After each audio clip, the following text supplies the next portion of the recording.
Saturday morning, 10 a.m. Eastern Standard Time, the Mental Dialogue Perspective returns with our newest Queen of Intellect co-host, Christy D. Luckett, and special guest author Jamar Camper, author of When Men Were Men, as we discuss modern relationships on a level you've never heard before. All I ask is that you think. You know, every time I speak, I want the truth to come out. You know what I'm saying? Every time I speak, I want to shiver. You know, I don't want them to be like, they know what I'm going to say because it's polite. They know what I'm going to say. And even if I get in trouble, you know what I'm saying? Ain't that what we're supposed to do? I'm not saying I'm going to rule the world or I'm going to change the world, but I guarantee that I will spark the brain that will change the world. Good morning, everyone. It's your boy, Montoya Smith, a.k.a. Black Socrates. I am your mental activist and host of the Mental Dialogue Perspective. I got my Queen of Intellect co-host, first time with us, Christy D. Luckett. Thank you, Queen, for joining the Mental Dialogue Perspective. And I have a returning guest from the Mental Dialogue talk show that we used to do for years. Okay, let me make sure I got the right one.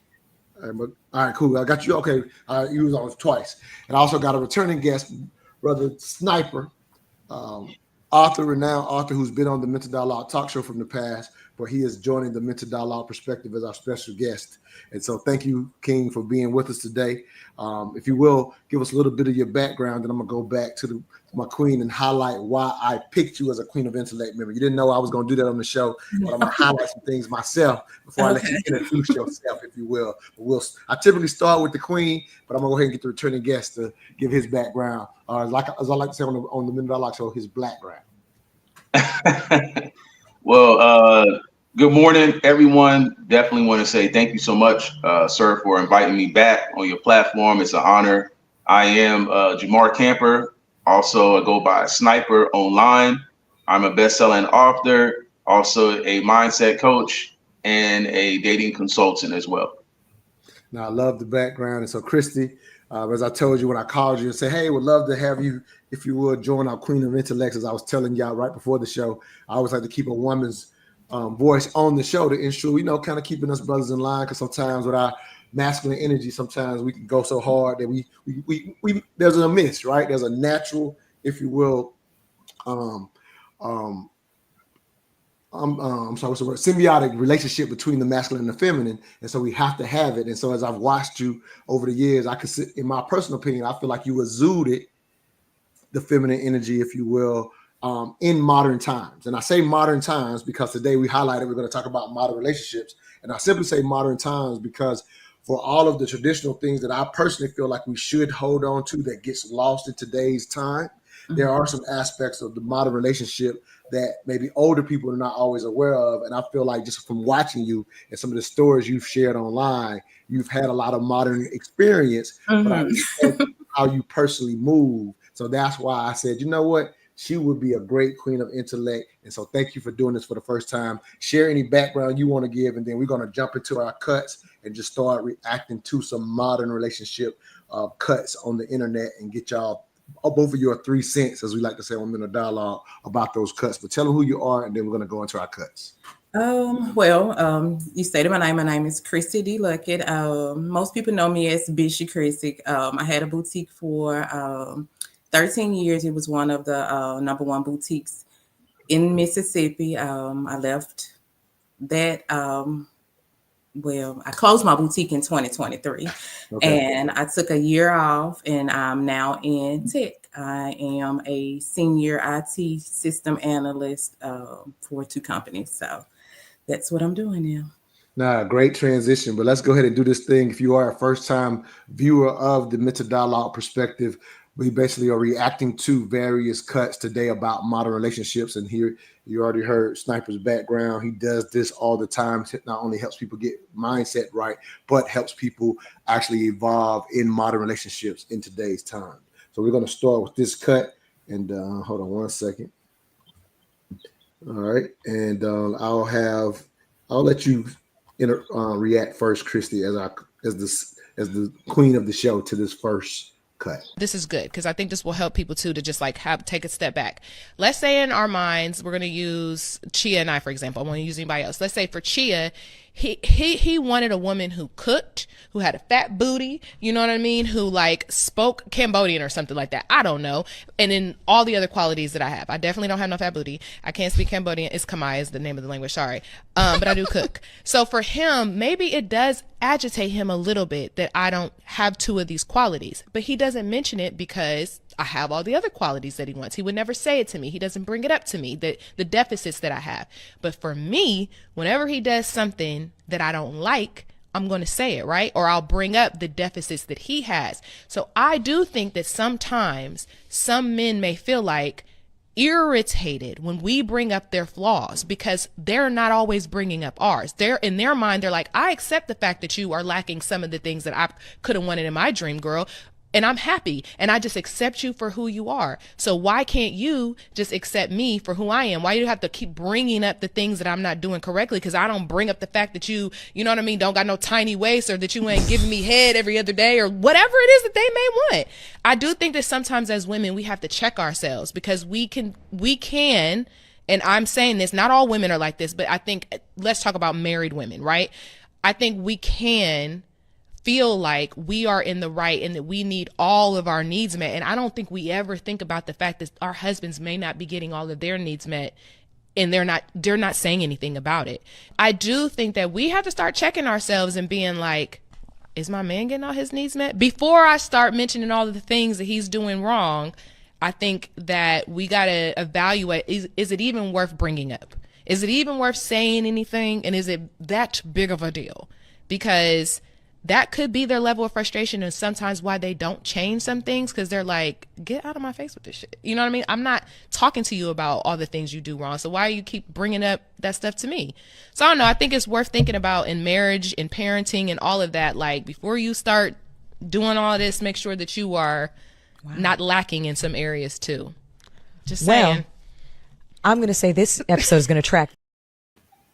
So that cut comes from the Mama's Den podcast, to give them their credit. And I'll just say, when I listen to that sister, I've definitely had a relationship where that happened in my relationship, where it felt like she don't ever let nothing rest.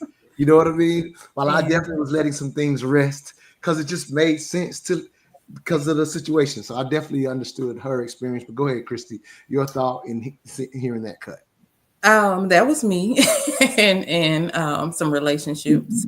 I used to like nag or nitpick at things the guys I was dating or in a relationship didn't have, or needs they didn't give me. And I for so long I kept wondering like why I'm not having successful relationships, or seem like I'm just dating for a short period of time. And I realized like you nitpick on everything. Like if he's not doing this, you got a problem with it and you dump him.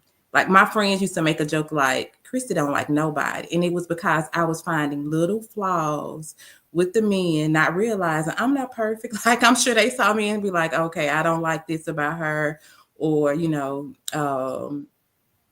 she's on social media all the time. Because I have to be, because that's how I made my sales. Like one guy used to be like, I don't complain about you having your phone in your hand all the time, but you're complaining about this. So I agree with her. I think women harp on things that's wrong with men more than men harp on things that's wrong with us. Because it's a lot of stuff wrong with us. Where I'm just going to speak for me. It was a lot of stuff wrong with me. And I think I'm the reason why a lot of my relationship fails. Because I failed because I did date some quality guys. Like it was guys that after me, they went and got married. Like the next year married them. But it was me nitpicking at this little thing. Like this, I couldn't get over this little thing. So I agree with it. Fair enough. Sniper, your thoughts? Very interesting clip. Now I have to be honest, the clip did cut out a little bit on my side, so there were certain parts I did not hear, but I got the gist of the clip. I would say it's just kind of two-sided situation. On one hand, I think some women who do that, they kind of do what I call assigning subconscious placeholders, meaning that they don't typically really like the guy like that. They like him for the little bit of time that they might know him, meaning when we go on dates, okay, it's cool, but do I actually want to be in a long-term relationship with you? I'm not sure. So it's easy to nitpick when I don't really like you like that. I don't really technically see a technical future with you. The other side is a little deeper, where I think sometimes a woman is dealing with some internal issues within herself, where, you know, there might be some confidence or self-esteem issues. So if you are dealing with that, then of course, if you don't like yourself, then it's going to be very, very difficult dealing with another human being and actually having a meaningful dialogue with them to actually sit down and get to the brunt of the issues. That makes sense. And so I'm gonna go ahead and jump into another cut. This comes from the very popular Tonight's Conversation podcast. And so this is a big popular conversation that's always out there. Sniper, I'll let you respond to this one first. Would a 50-50 man for you disqualify? Absolutely. Disqualify? What if he? Okay. Like I haven't met him. I wouldn't even have met that man. A man that wants to be like half and half had never met me. I didn't meet him. He wasn't even in my room. I never met a man like that. Literally, I never met the man. Seriously, like there's no way you looked at me and was like, yeah, we going to, like, I never met him. Okay. I'm not running across him. No disrespect to this man. But I ain't never walk on by. SD, what's up?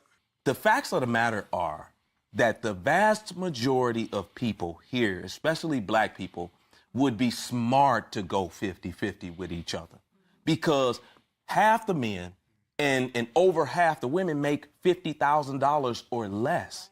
You know what I'm saying? And for black people, us, when you look at where we sit as far as household income, we are dead last because most of us are by ourselves. Right? And with over half of the men and half of the women making just $50,000, it makes our household income the lowest. Whereas other people also don't have all of this money, but what they are doing is they are getting together and saying, okay, you can only do half, I can only do half. Let's put that 50 together. Now it's a $100,000 home. Now I don't have to pay $2,000 rent on my own. Now I can pay just $1,000 and we can save more money together.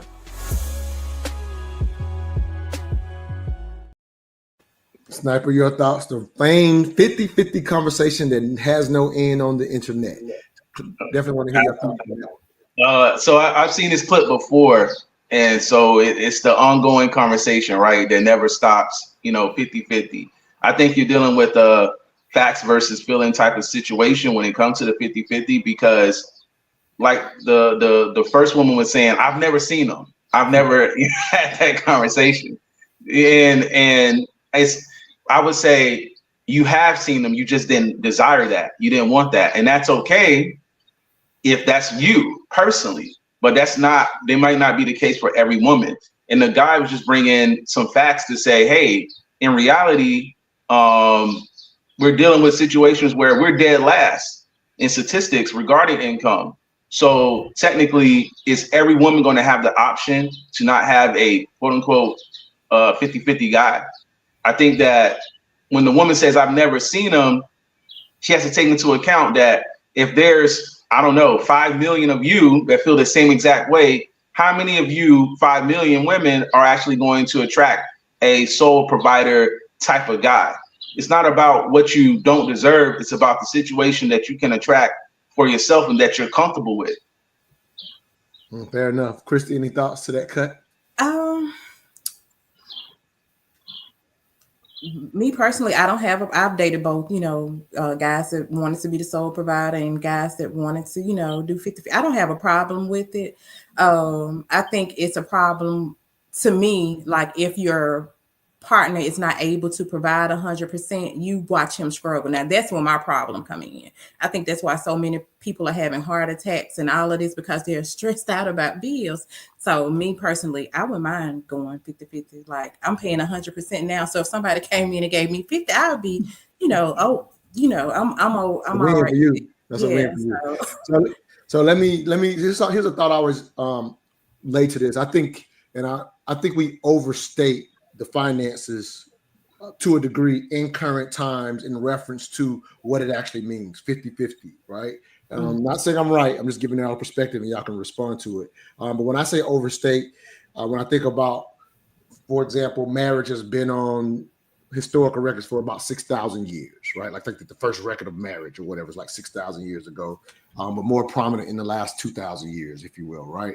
And so for the majority of those years, currency wasn't what it is now, right? There was more bartering, these type of things. And in a sense, men and women in those situations had their roles, and providing before there was currency was, going out and, killing the meat and bringing it home per se, right? It wasn't finances. But as I talked about that symbiotic relationship in the beginning, I think what happens is that symbiotic relationship has always been there as far as the roles that can be played within a relationship. And if you think about it, it had to exist even before we understood currency as it is.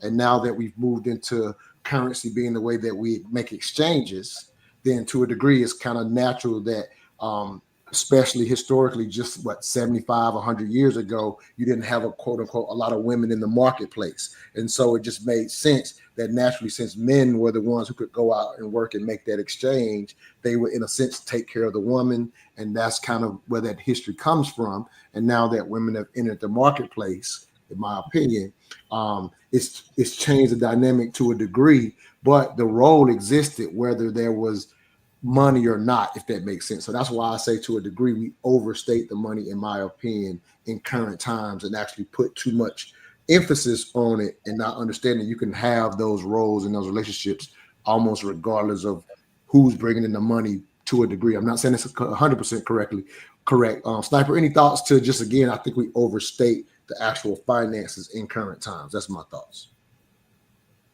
Yeah, absolutely. I've already said this on your platform maybe months ago, where I was saying that I don't think necessarily as a collective, not individually, but as a collective, we don't have an economic problem. We have a psychological problem. So we don't value, like you said, that relationship between man and woman and actually coming together to create something meaningful. Also, I want to say that, because we keep saying modern times, that a lot of this 50-50 conversation is because desires have went up 1,000%. So people want to live certain lifestyles. And of course, if you're living a certain lifestyle, then you are going to be more judgmental and harsh about certain things and finances. So that's my response to you. Not fair enough. Christy, any thoughts to that? I totally agree with what he just said, especially with social media and everybody portraying, that they're rich when they're not, or, they live in this certain lifestyle. I don't want to get bashed for this, so I'm kind of holding back because I have a lot of thoughts about how social media has changed. Well, I don't want you to hold back. You don't want a dialogue, so I'm gonna try to dig. I want to go ahead and get in there and just say it like you feel it, because that's what it has changed the way that women date, because half of the women are saying, okay, Lord, I'm not going to go there. It has changed the way that women date and what they think their partner's supposed to bring to the relationship. We know half of these men, especially today, with how high bills are, rent is, the cost of products are. Off the average income in Mississippi, a man can't provide for you and 100% for himself too, and his children. So you're going to have to go 50-50 in this economy, or 80-20 or 70-30, or however, it boils down to. But I think social media has changed the way people think. Everything is name brand. Everything is a Mercedes. I'm saying 19 and 20-year-olds go get a Mercedes. I got my first Mercedes when I was 39 or 40. Baby, you at 19, you cannot afford the cost of that car, but social media. So, no. Now, let me add a little more context before I play the next cut to what you're saying. And again, this is just for our watchers and viewers, and share the show to go a little deeper than people typically go. And so what happens is, you're absolutely right that social media is adding to that. Here's another aspect to modern dating and dating currently. So it was just 50 years ago that you were going to find your wife or your husband within a 50-mile radius, period, point blank, generally speaking, outside of the few of you that would leave the compound in which your family lived in. When I say compound, the compound used to be, when we're in an agricultural society, is your parents will have you, and then when everybody move out, they move out and your sister buy a house 2 miles away, your brother buy a house a mile away. So everybody lived within a block, and we had this community, right? And it was just the ability to be able to travel and move, right?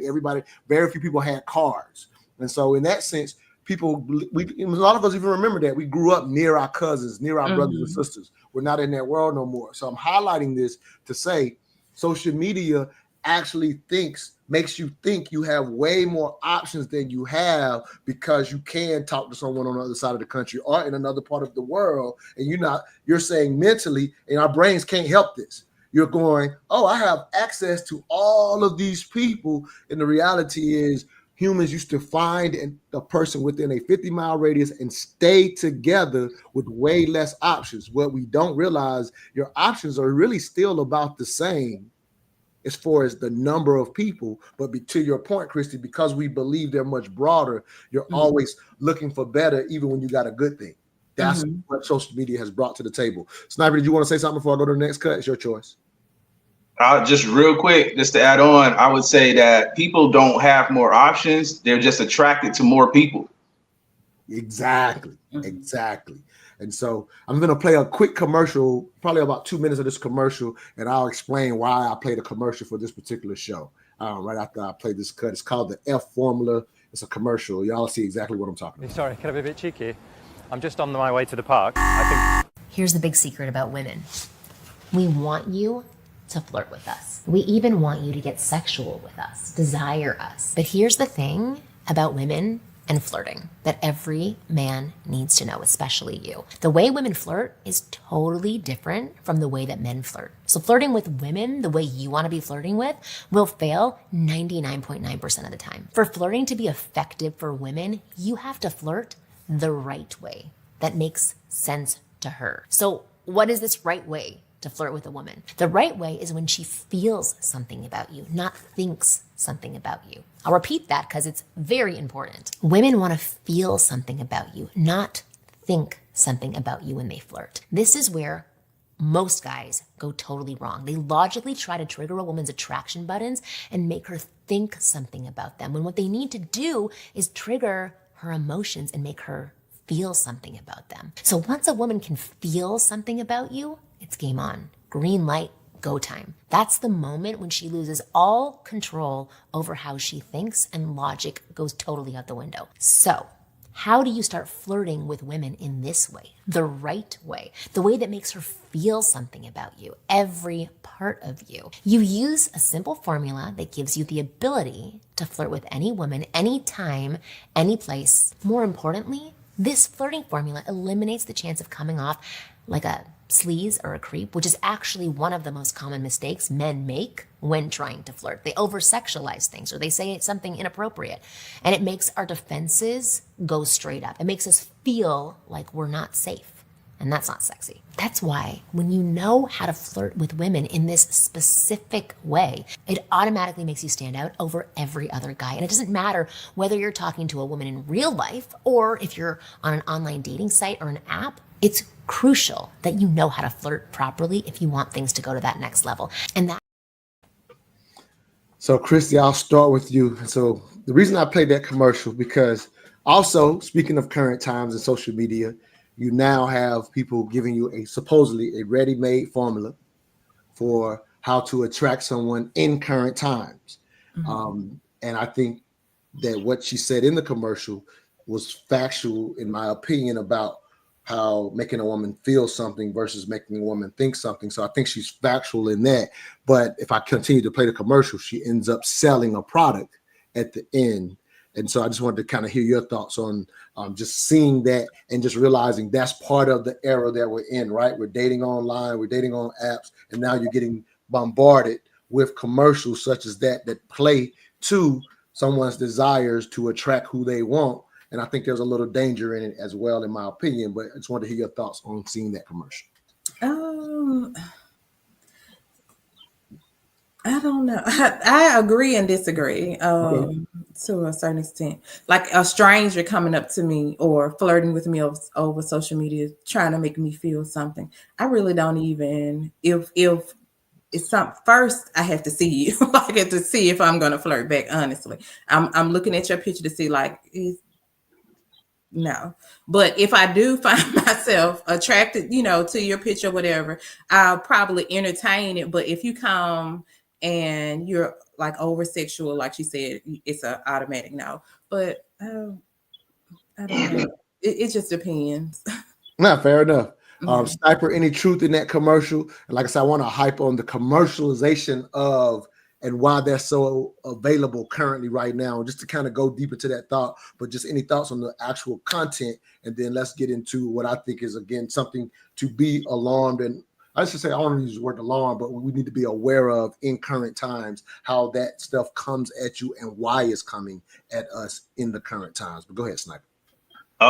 So I agree that I agree in the sense that I agree and disagree with her.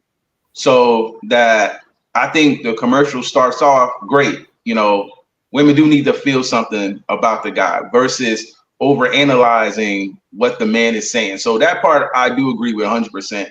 But towards the end, like you said, she's selling a product. So you have to be careful about bottling up the essence of, hey, just do this one thing and you're going to get the person that you want or that you're after. I don't think that exactly works necessarily. I think even in my own practice, you have to become attractive to have actual options. She just said that, hey, if I need to look at a guy's picture first to decide, if I'm going to at least entertain it, right? Yeah. So it doesn't matter about the flirting strategy if you're not attractive, right? Mm-hmm. And attraction works in all types of ways. So it's not even necessarily all about the physical looks. It can just be his appearance, how he comes across, is he confident, sure himself, etc. So the focus should be more on becoming a more attractive person versus using one strategy fits all type of thing. No, absolutely. And I want to dig into the psychology of, I would even offer having points in my life where a commercial just popping up on my algorithm at whatever point years ago, having some appeal, seeing something like that, like, oh, I wonder, because they're trying to let me go buy this thing to see what I'm going to learn, right? They're just obviously playing to you in a sales way. But what I want to highlight, Sniper, I'm going to go back to you on this, is, and I'm pretty sure this is part of the work you do with coaching people up to be, as you said, more attractive. So even being aware of, if something like that comes across your timeline, if it appeals to you in any way, I would offer that is actually an opportunity for you to realize you're missing something if that commercial can appeal to you. And that's that's kind of where I want to go with the deeper aspect of the conversation, saying, hey, we're in current times. So not only be aware that something's being sold to you, but the psychology of the fact that if it appeals to you, like, right, I always say, like, as boys don't automatically become men. So I'm calling out myself to say, anytime anything like that in the past has appealed to me, that was a point in which I'm still learning my manhood, if that makes sense, because none of us are automatic. So just to anybody out there listening, or you getting bombarded with this stuff, if it's appealing to you, there are some things that you should become aware of versus even taking a chance to spend your money on something like that. Go ahead, Sniper. Yeah, absolutely. So I always say that I'm not selling a product, right? Because I think that's the issue with it, the product aspect of, oh, if I buy this, I'm going to get X result back, right? People have a vending machine mentality about love. Like, if I put $1 in the machine, then I'm going to get this great product back. So I always say, I'm not selling product. I'm selling perspective. I'm selling knowing some blind spots that you might be missing here or there. But so if you're expecting those instant results because you gave me money, then I'm not the person for you, right? Because you feel entitled to whatever you're after or whatever you want, versus becoming, like I said, the becoming attractive part of it. No, fair enough. I got another cut. Christy, you want to say anything before we go to the next cut? Just curious. No. All right, super cool. All right, so I'll have you respond to this one, Sniper. What do you do if your husband has a wandering eye? Somebody asked me that, and unfortunately, she was not ready for my answer. So I want to share it here because maybe somebody else is struggling with the same thing. So first of all, I don't give unsolicited advice. Like, she asked me. So I said, well, what do you look like when y'all are out together? And what are you doing, like, with your appearance at home? Now, this is a touchy subject because I've had some women tell me, oh my gosh, women can't even be ugly at home. Why do you want to be ugly and purposely unattractive? I understand being comfy. I understand, like, oh, I'm home. I want to be relaxed. I want to feel good. But you do not have to equate comfort with ugliness and unattractiveness. They don't have to be the same thing. Even when it comes to your clothes outside the house. I know people are like, I wear sweatpants because it's comfy. So is a nice pair of trousers.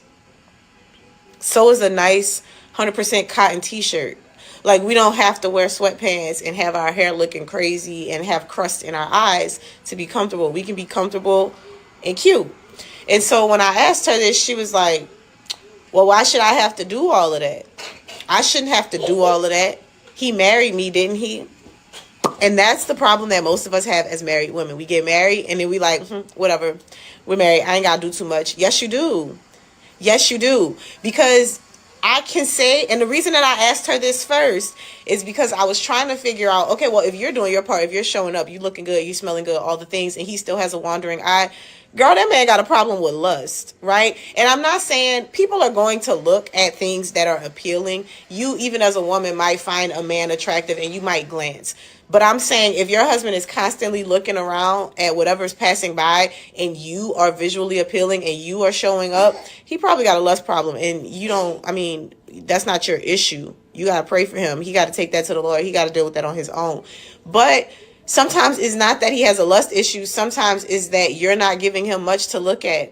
And this is, we don't want to hear this. We don't, because we want to hear that he loves us as we are. He does love you. He loves you as you are. That's why he's still with you. He loves you. He cares about you. Is he attracted to you, though? Because a lot of times we think that because somebody loves us, they have to be attracted to us. No, you can love somebody and be like, I'm not attracted to that person. So if you feel like... Sniper. Oh man, she really said something there. So, hey, breaking news to all women. Men are going to look at other women sometimes. It doesn't mean that he doesn't like you no more. It doesn't mean he doesn't love you no more. It just means that he's literally looking. And guess what? You're going to look at men sometimes, other men sometimes, and you're going to find them attractive.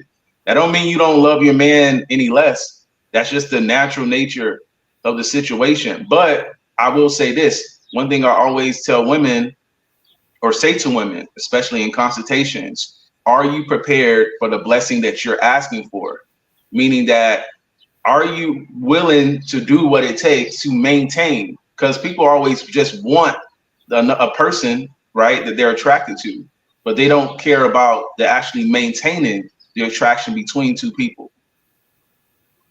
Christy, any thoughts? I agree with what he just said. I don't have a problem with my man look, because I'm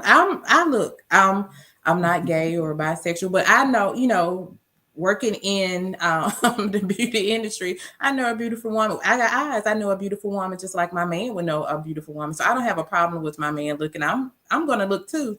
And I agree with what she said about the upkeep. And a lot of people get on me about this, and they'd be like, you don't dress your age. Like, when do I supposed to let myself go? Like, there is no cutoff. I'm going to keep on, keep up my upkeep until the day I die. This was raised down. My mom is 69. She looks just like, when I say just like me, she's just a little older, but we're twins. And my mom keeps herself up. And that was something that she instilled in us, especially when I was, in a serious committed relationship and I was living with the guy. And I remember one day she came over to get my son, and my hair was out of my head and I had on like this tore up gown, and she was like, you don't look like that. Like, you don't be around your man looking like that. And after she got on, like, she was really fussing at me about looking like that. So I started buying like nice gowns, not nice sleepwear, because I want my man to be attracted to me even in a home where I'm not dressed up. So I totally agree with what he just said. And it's not about lust. We just see beautiful people. Hey, shout out to your mama for giving you the game. That's something that should be understood. And I'm not even pointing the finger at women. So I just had this. I didn't realize I was going to share this. This just happened last night or night before last, I think. So I was intending to take my lady out. Well, it was kind of like a last minute thing. I was like, you want to go out tonight or whatever? She said she had some things to do. So we were initially planning to go out. So when we got to the evening, she was like, I need to do some work or whatever. And I'm like, well, I'm going to go to this other thing versus what we had planned to go to. Now, what we had planned to go to, I was nice, had my hat, whatever. And so I was like, well, I ain't gonna go to that. I'm just gonna go to this other thing that's not necessarily requiring me to, look the part or whatever. And I literally said to her laughingly, I said, well, I ain't gonna give him the hat. You ain't with me. So I'm gonna take the hat off. It's like the hat was so fly, right? It was so fly. It's one of them joints where if you go someplace and ain't nobody there, you need to go somewhere else so everybody see you. You know what I'm saying? Yeah. So the hat just put that, had me right? Yeah. I said, baby, I ain't gonna give him all this. So I took the hat off and went to the other spot. But I'm being a little facetious, but highlighting, and it's something that she and I highlight. Her mother taught her the same thing, like what you're talking about. And her mother has always said, why give the world the best of you? And people forget that inside of these relationships, and quite often look any kind of way at home and come out and always step outside looking the part. That's backwards. And so, I'm glad to have a sister who thinks that way. And like you said, even whatever, like say in the evening, still wearing a nice gown versus just, I'll just put these on because this is what I used to wear when I was by myself. Yeah. And, but that go both ways. That's why I'm highlighting my own situation to say I still think that way even with her. Like, how am I going to show up with her per se? It doesn't apply to us as much because y'all are the beauty side of it. That's what we're attracted to. But there's still an aspect of that going both ways. So just wanted to share that. All right, let's get to this next cut. Pay attention. No one wants to live with someone who doesn't hear them and doesn't feel that their opinion is worthwhile. I think that, if you want to get biblical about it, Ephesians 5:22, it does say, wives, submit to your husbands. But after it says that, what does it say? Husband, submit to your wife. And then after that? I'm listening. You're talking about divine order, not me. Oh, okay. You're very distinct about what the divine order is and what that means. And what I'm telling you, the submission part is dependent on something very deep said after that. And I want to know if you know what it is. I don't know. You don't know. See, just say I don't know. That's one thing about being a good leader. A good leader doesn't pretend he knows where he's going when he doesn't. A good leader knows enough to say, hey, I'm confident enough in my own personal self that I could admit to failure, fault, weaknesses, all of that. If you believe yourself perfect, you never improve. With you, I think you're a decent guy, to tell you the truth. But you're just a little confused about what it is to be a man. Let me tell you what it says in Ephesians after all of that. It says 4 times, love her, love her. They say submit once, but they kept repeating, love her, love her. Then they said, cherish her. Then they said, nourish her. Because all of these 5 verses of demands on you before you get the submission from her. True leaders don't have to ask anybody to follow. They're going somewhere that other person wants to be, and she wants to follow you. I'm going to shoot that with a sniper first. Then I'm going to go back to Christy on that one. We've talked about this topic before, as far as if you truly want submission. And number one, if you want submission, you got to have a mission. Number one. So if you don't know where you're going, if you don't know where you're headed, then there's no reason for you to even desire submission. But number two, like she was saying, you have to love her. So you want this thing so bad. But at the same time, she needs to feel that love from you in order to submit to you. Christy, again, I could say you share some of your history on the internet, and I'm not going to actually go into that, but I would just say you operate in modern times. How do you even feel about that word submission and the clip? So put both of those together and respond, if that makes sense. I want to submit. Like, people be thinking like, okay, you don't want to submit. I want to I want to submit because I've been like running, like I have to be the head of so many other things. I want to give that to somebody, but I have to have somebody that I can submit to. I just can't go, submitting to anything. Like Sniper said, what is our mission? Like I want to come together with somebody and we have like I'm this leader and you be a great leader and we come together and we have this purpose. Like I know I was created to partner with somebody for a greater purpose. I know I have a call on my life to partner with somebody just as great as me. And but we have to have a mission, like you said. And you have to respect me. I got to know where we're going. It's so much that plays into that, but I agree. And I would just also, Sniper, I love how you say you have to have a mission, right? I love how you say that. And so part of what your work is, Sniper, and correct me if I'm saying this incorrectly, but part of the work and why I always say people like yourself are necessary. Like, we did a show on Blog Talk years ago saying, why are there so many relationship coaches? And we said do everything in a form of a question.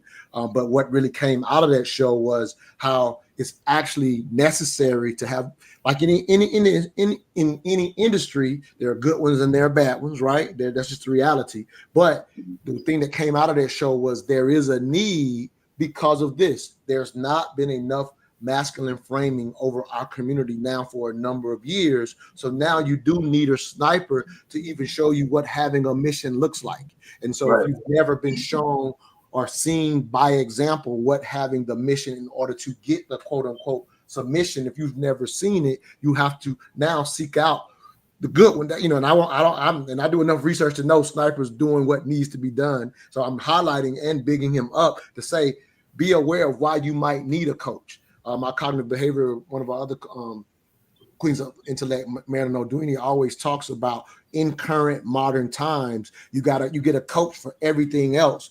And a lot of us, our biggest desire is to be in relationship with someone, and we don't think to seek out a coach for the thing we want the most. And so obviously I'm making a public service announcement for you right now, Sniper, but I'm also highlighting that I value the work that you do and hopefully encourage men who may have not have had that masculine framing. Don't think because you have a dick, she should submit. It's actually work you must do in order to get that ambiance. And in it, what happens is submission absolutely goes both ways, and it's literally a yin and a yang. It's not a one above the other. The roles are necessary and they work, and it's a symbiotic relationship despite how it's taught currently. Sniper, give me one more response before we play another cut. So a lot of guys, right, because you talked about the need for a coach or someone to go to, a lot of guys have the wrong programming, and that's why they repeatedly fail in relationships. And also they didn't have necessarily a father or uncle to talk to about things. So they just go into something blindly thinking that they know the way, right? Or thinking or talking with their friends saying, hey, because I got a dick, I should be in charge. But if you don't know what you're doing, if you're not competent and you don't know that you're not competent, then you're going to keep getting the same results. That's why I said earlier that a good coach shows you the blind spots that you're missing and that you don't know about. No, absolutely.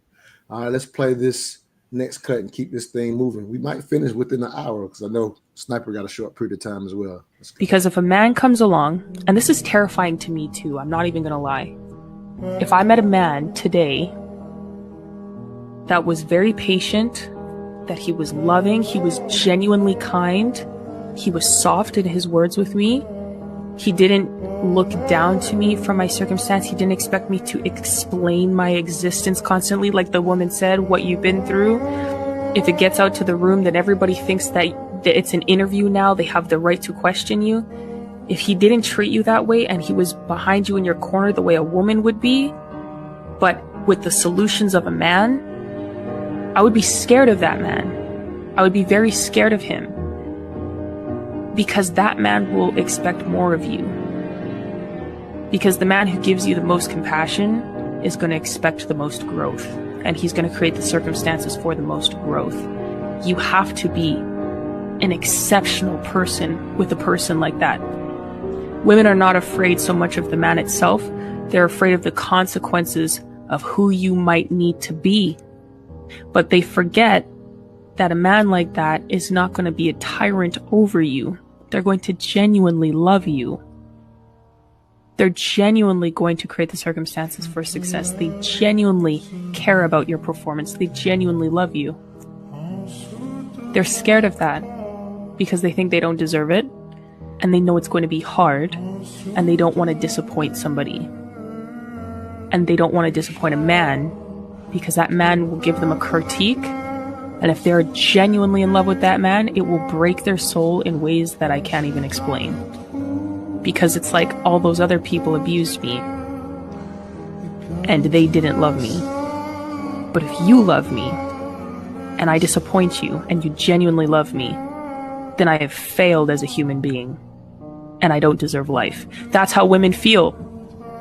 And it's not reasonable, it's not rational, because everyone makes mistakes and everyone fails. This is also why having a good father is important, because he'll push you to do things that you don't want to do, but you need to do. Christy, I'm gonna let you respond. I'm gonna say PSA everyone, growth does not feel good. Go ahead, Christy. Yeah, I can agree with what she's saying. The last person that I just dated, I thought that in the beginning it was like that. Like it was pure in the beginning. And at that time I wasn't even looking for, like, I wasn't seeking out a relationship. We was kind of like hooked up or whatever. And I thought we were on the same level. And so it was kind of scary to go into that, you know, being with somebody like, okay, we're the same person. Your love is coming like pure. You don't want anything from me. You don't know my background. You're trying to help me grow. You're telling me, okay, I need you to, you know, if you want to do this, you got to do this. You know, you're showing me how to get in, you know, into different rooms. So it can be scary. I agree with her. And I think like women or men, you know, if you do something and fail, it would hurt you because you feel like you've disappointed that person. But that goes, you know, pretty much for anything. Like if you disappoint your parent or something like that. But I agree. Sniper. So from both sides, right? It's a challenge because a leader is going to challenge you to be better, and that's just the bottom line of it. Versus a man who may not care, he is going to let you just do whatever you want, and whatever results you get is just whatever happens, right? So from the I would speak to the women to say, hey, there's a difference between correction and criticism. Like the leader wants you to get it right, so that's why he's correcting you. Versus a man who really is not in tune with you, he's just going to criticize you, and that's it, and belittle you about whatever the situation is. And then from the man side, I always talk to men about, hey, don't abuse power. Not abusing power is showing love. That's how you really show that you love her, that you're not looking to overstep. You're looking to come in, right, and restore. Because a lot of women, they they look at it as, well, the reason why I won't submit is because I'm scared and I don't want to make, you know, the mistake of yielding to a man and then he goes crazy on me, or he abuses his power. It's like that yin and yang thing you said. You know, men don't abuse your power. Correct with love. Correction is love. Because a lot of dudes, let's be real, when they're dealing with a woman, things are going wrong, they criticize and then they just get mad and emotional about it. No, very much. I'm gonna give a personal example, and I'm definitely be curious what are y'all thoughts on this. Is for those that are here in the Atlanta area, I've been putting on a live experience. That's how I even got to the internet. I've been doing a live experience for a number of years, and I always highlight that I'm 51 now, so in my early 40s, I got exposed to some marriage groups that were very focused on what marriage foundationally has been, what it is, what it looks like in today's time. And I remember getting exposed. I think this concept fits what we're talking about right now, but I remember getting exposed to the concept of being, to a degree, concerned about, if you will, what my lady wore in public in reference to a reflection of us, right? Like just getting exposed to how they thought about it. And I realized, because up until getting exposed to that, I've never been a jealous guy. I'm naturally a Scorpio, but I don't have the jealous part, right? Like the jealous, that's just, and I always say that came from my best friend when I was young, was a girl. So I just watched what all her guys would put her through just because I was her friend. And I was like, I ain't never put no girl through that. So I've never been a jealous guy, if you will, right? Mm-hmm. And I was like, well, I don't care what my girl wears because I want to look at it. So like, she, you know what I mean, to a degree. So I was always kind of that guy, you know, have very dope, fine sisters. And, you know, not necessarily putting them out there per se, but I didn't care. Like, that's kind of just how I looked at it, right? And so when I got exposed to this marriage group, and they're like, well, for how you want to be represented, for some of the rooms you want to get in, you want someone who, you know, kind of represents that and understands what it looks like from your together standpoint. And I remember them highlighting that, to me, similar to that post, I mean, the cut we just played, they highlighted, when you don't care, which is kind of how I just said I was for years, it's like there's a less protective perspective with that. And I had to kind of learn, and that's what I took from it and grew into it and said, hey, she's representing you all the time. Not that I'm still looking to control exactly what my woman wears, but I understood now why men naturally, speaking with their daughters, are going to be a little more protective of what their daughters wears at 13 or 14. And as we say, men don't have that example. Unfortunately, our girls don't have that masculine example in a lot of cases as well. And so I'm kind of saying a lot here, but just saying that one transition that I think fits into that cut was that I do understand there's a level of protection in even how my lady walks out with me that I did not have or was unaware of coming up in current times. At least that's the perspective I have about it. Either one of you can jump in on that. But I just wanted to share that as what I feel is like a growth example that I learned inside of that marriage group before I understood that type of stuff. Okay, I have some, because the last relationship that I was just talking about, we live in two different, I'm gonna put it past him. We live in two different areas, and he would come down on the weekends. And so when our relationship ended, it's been about a month. He asked me. He said, "Put on something sexy," and I said, "Okay." And so I do what I always do. We going out, and I took a picture in the mirror and I posted it. And it's the picture that went viral. It's actually pinned to my page. He's not on social media. Okay. So the next day I was getting so many dings from him. He was like, he hates social media, especially Facebook. He was like, "What's going on?" I was like, "I posted the picture. I took a picture of what I had on last night and I posted it." And he said, "You posted that picture?" We broke up because of it. Okay. It's showing a lot, like my cleavage is. That's the reason why we broke up. He was like, "You posted that picture?" I was like, "Yeah, yeah, I posted it." And the reason why I posted it and pinned it, for one, it went viral, and then the jeans I had on was from Walmart. I'm an affiliate of Walmart, so I get a percentage of everything I sell from Walmart. So I was trying to explain that to him, and he was just going off, and we broke up. Sniper, jump in there. I got some thoughts on that, but I'm gonna let you go first. I ain't mad at that guy, but I'm only saying I ain't mad because of what I understand now. I just walked through my own process. And it was funny that you said that. I was like, okay, we just broke up. That's crazy. That's crazy. We can feel different about it, but go ahead, Sniper. I feel like two things can be true. Okay. A man can feel disrespected, but a woman can have a purpose of why she's doing what she's doing. You know, I more so feel like a couple should dress for what they want out. So certain couples are going to dress business-like because those are the rooms and situations and galas that they're trying to get invited to, right? But then some couples are more lifestyle-based, so they're going to dress however, according to whatever they're after, you know.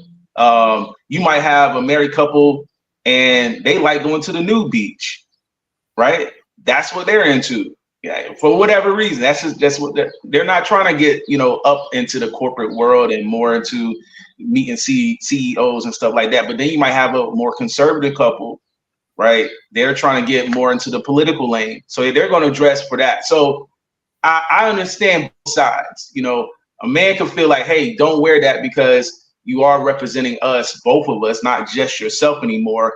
Once you got into the relationship, you're not a solo party. We're in this together. So there are certain people looking at you as a reflection of me. Makes perfect sense. At the same time, like I said, if a woman has a purpose for why she's doing it, right? Because sometimes, I'm gonna say this, I'll end it. Sometimes when you see these women wearing something more revealing, you'll be surprised that the man actually chose that outfit and not the woman.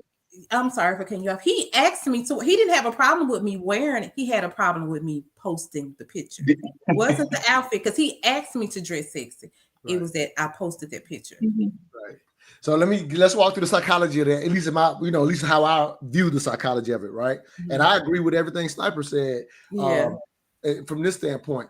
Like, I don't have a daughter, but if I had a daughter and respected and understanding current times, because you have to react to current times, you can't just bring old school stuff to new times all the time.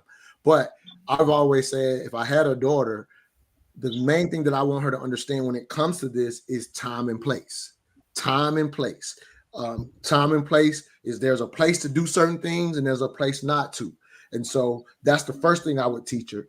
And then what's happening for the guy, in my opinion, I'm just making an assessment. I don't know him, but what's happening for him, he's clearly, when someone avoids social media, if I wasn't doing $1 million, I don't know if I would have social media. I'm just being honest about that, right?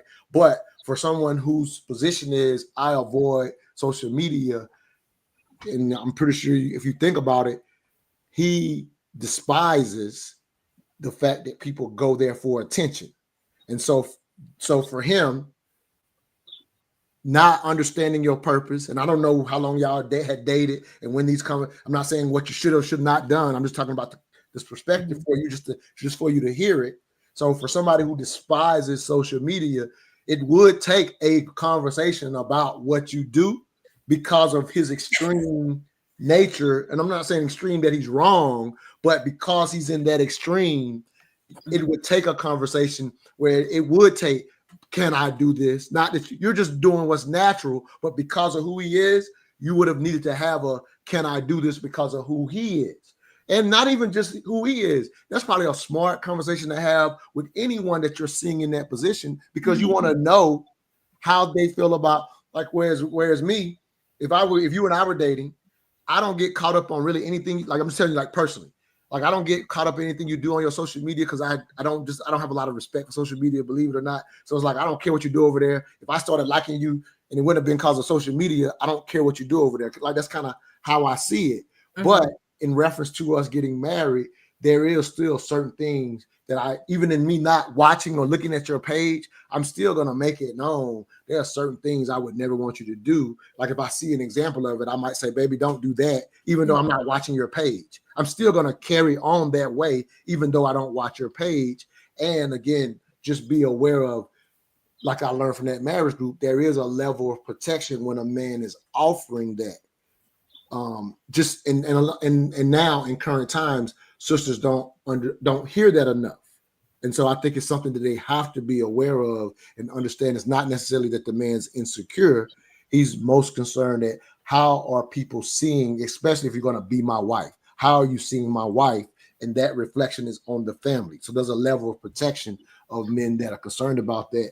To Sniper's point, for couples that you have to be on the same page. So I'm not saying you have to be super conservative. That's not what I'm saying, but you do have to be on the same page with your significant other to make sure it's okay. And I don't think sometimes we even think that we should ask one another if it's okay. And I think you should always be asking each other if it's okay. I'm not saying I'm right, but that's how I feel about it. Well, we had that conversation about social media once we first started dating. Like I said, this is who I am. When we go out in this area, everybody knows me. So you're going to have to get comfortable with people just randomly walking up saying, hey, Bishop Christy. So I explained all of that. I don't think he understood it was like this, like how it actually is. So right.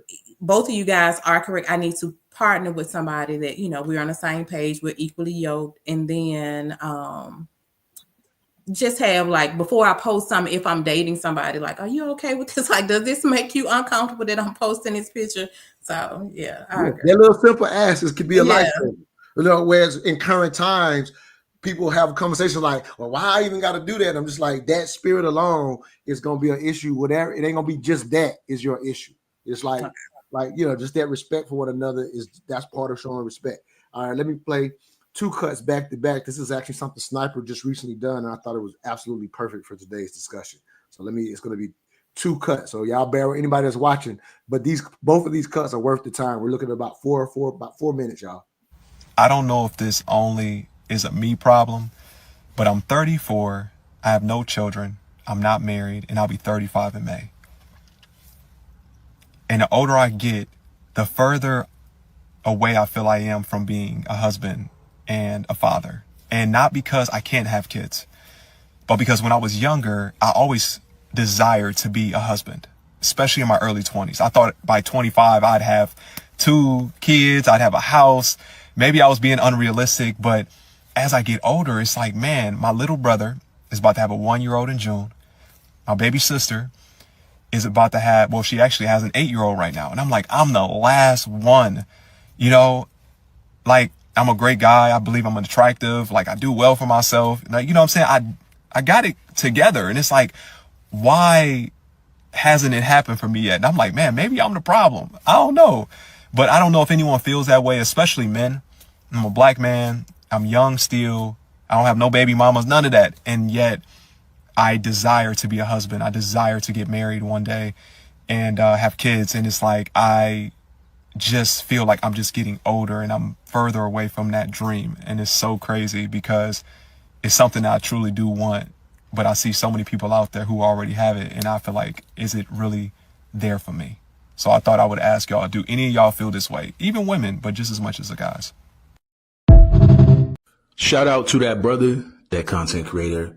And I want to acknowledge his moment of vulnerability with all due respect.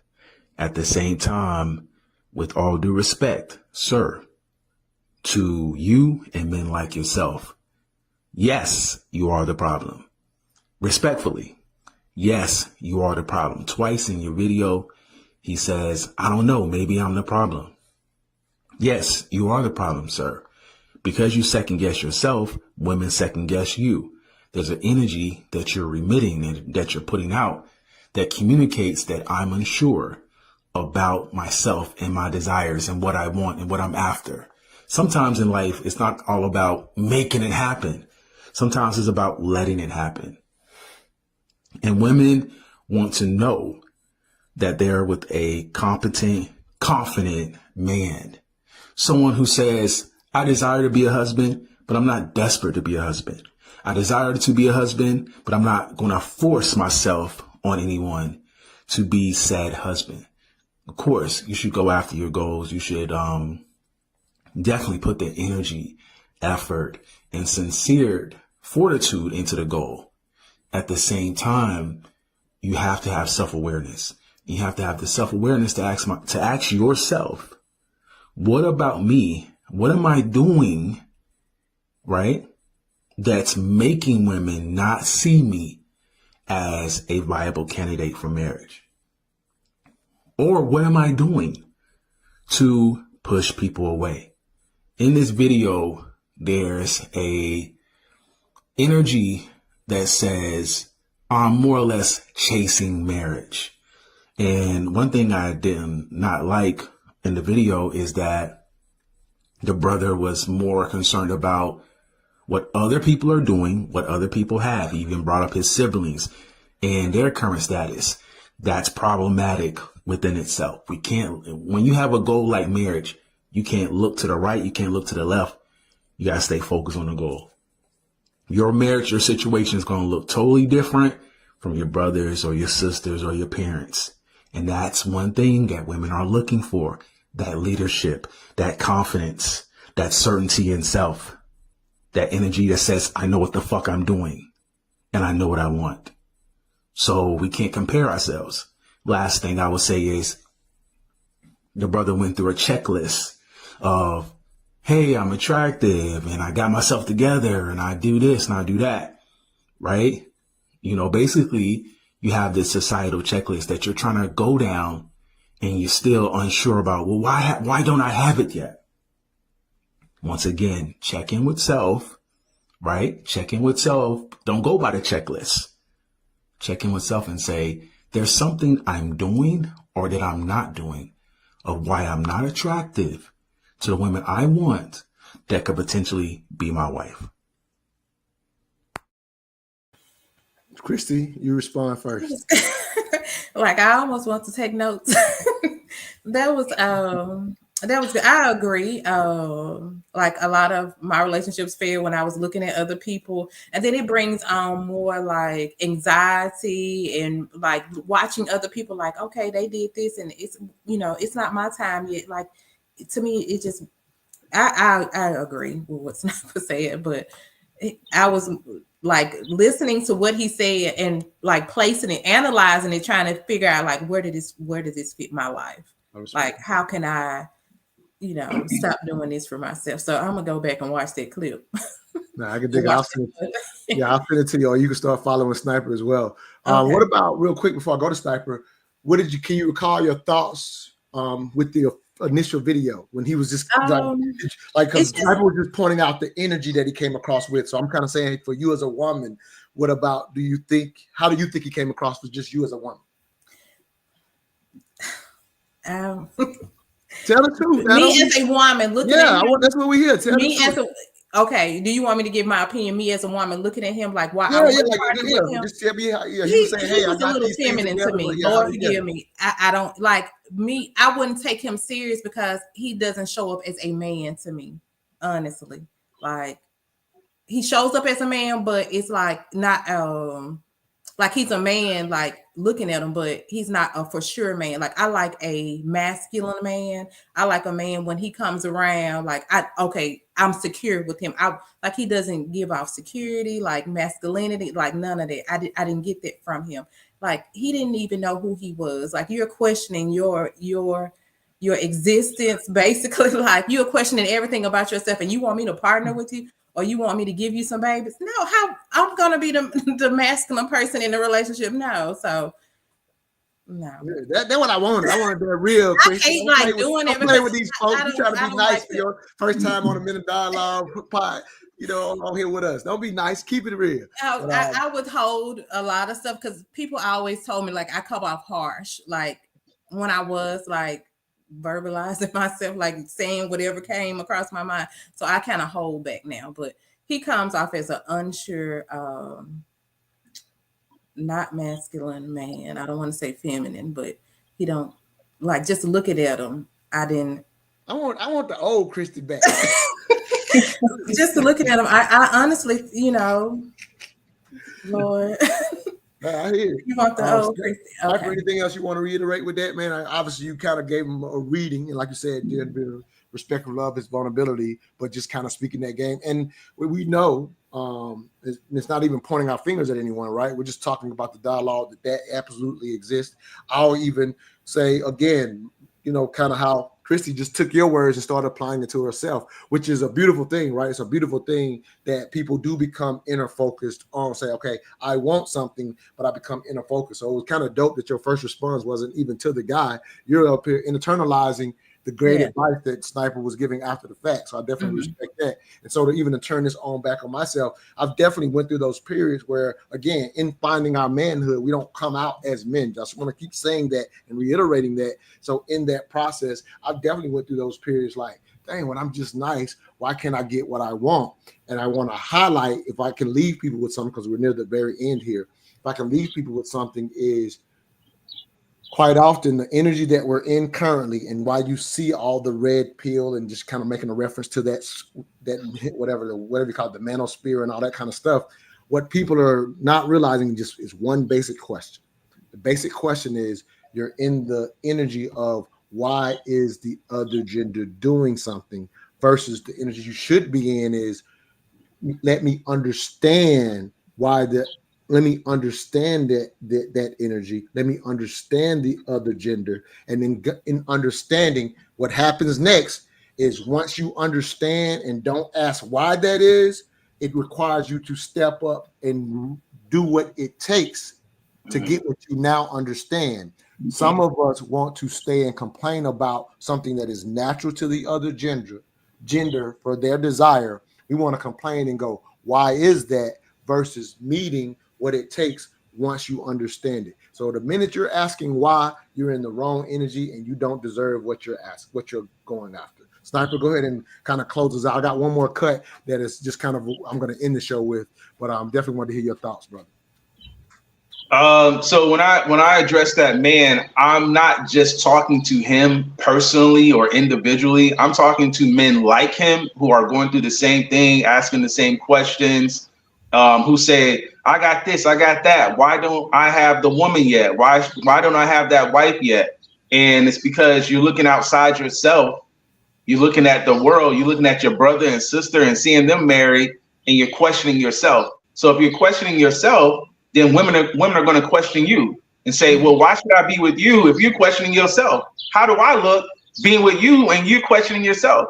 So I like she said, I need a man who's sure of himself. Right. And I always say this, if you want to be married, ask, why do you want to be married?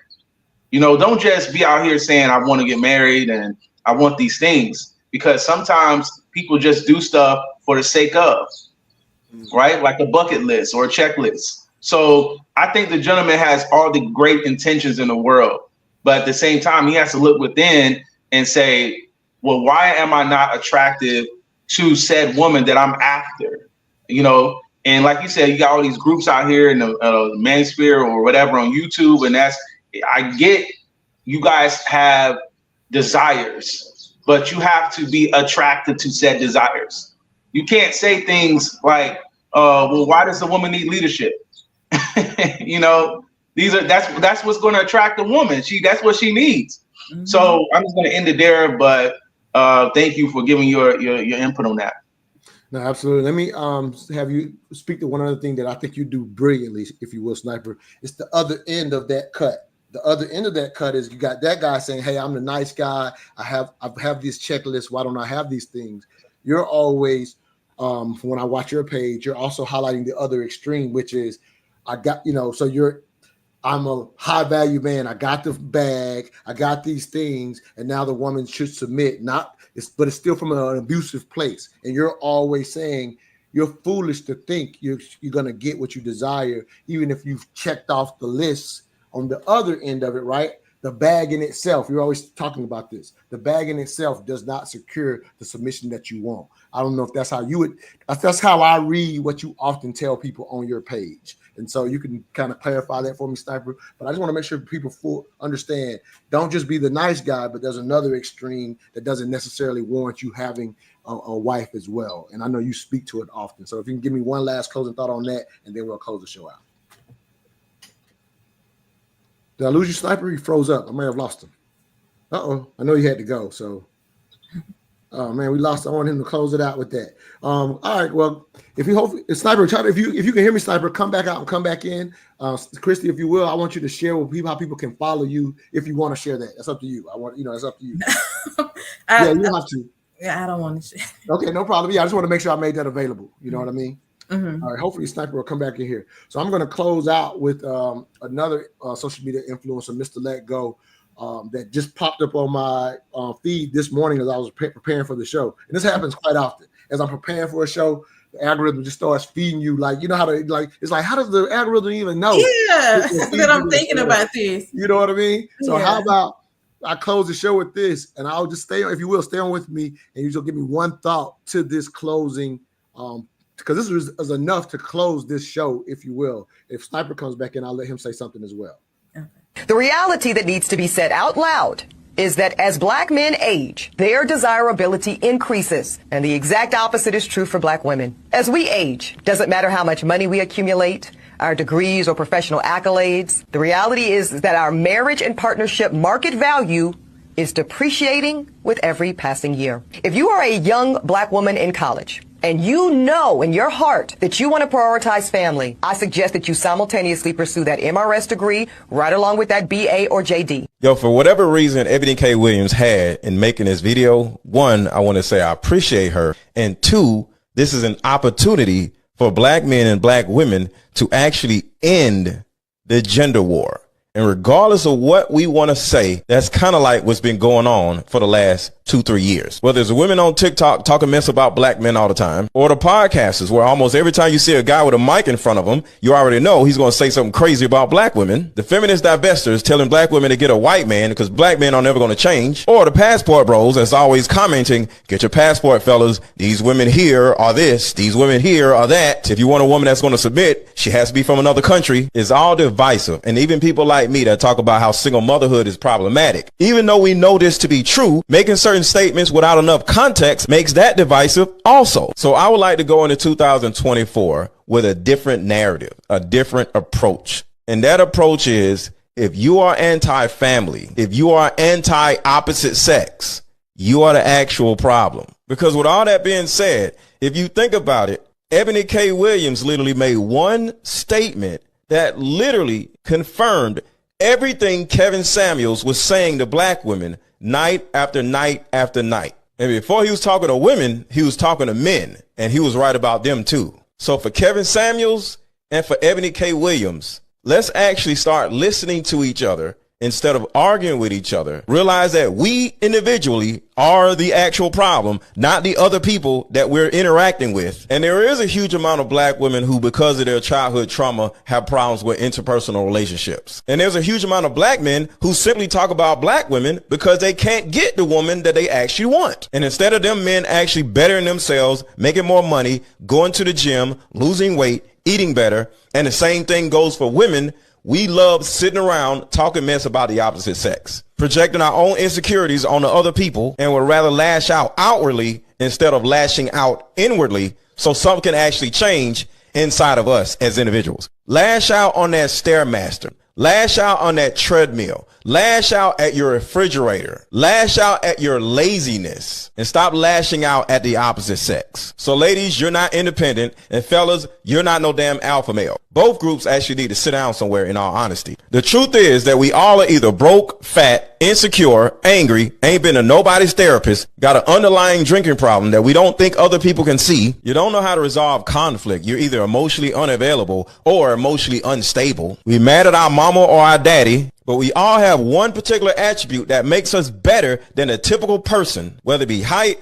degrees, money, your shape, a body part that is bigger or nicer looking than the average person's. You're a nice guy or a good woman, but you got all these other issues, and you keep wondering why this one attribute that you have can't keep nobody. Because that one attribute is only attracting somebody to you. It's because all of your other attributes that you haven't worked on are trash. And we want more married couples that stay together instead of divorce, and more intact families. We have to approach this differently and end the gender war. But with all that being said, what do y'all think? Do you think Ebony K. Williams was right? I think it's a great way to end our show on modern relationship. I'll get one thought from both of you, and the show is over. Thank y'all both for being with us. Sniper, since you're back on, make sure you give out your public information on your final thought as well. So go ahead and go, Sniper, and I'll let Christy, as the queen of the show, end the show with the final thought. Yeah, something happened there, but I'm glad to be back. So I will just end it here and say that, hey, it's really starts with you. You want a new outcome. You want a new results. You have to have a different mindset about it. A lot of these people, both men and women, it's all this anger, it's all this vitriol. The arguments are back and forth, like you said about the gender war. It goes on and on. Everyone's raging back and forth. But if you want a new outcome, it has to be a new you. And until you embrace that mindset, you're going to get the same results, and you're going to keep attracting the same thing that you're doing. So if you're hateful, you're going to attract hate, and you can't be surprised about that. My public information, you can reach me on Facebook, Intellectual Sniper, author JC. It's a long title, but just type in Intellectual Sniper. I'll definitely pop up on Facebook. And that's the main way you can reach me. Sounds good. Christy, one final thought on that? I agree with everything the guy and Sniper said. Like, we have to stop, the gender war. Like, men need women, women need men. That's the best way to end the show. We need each other.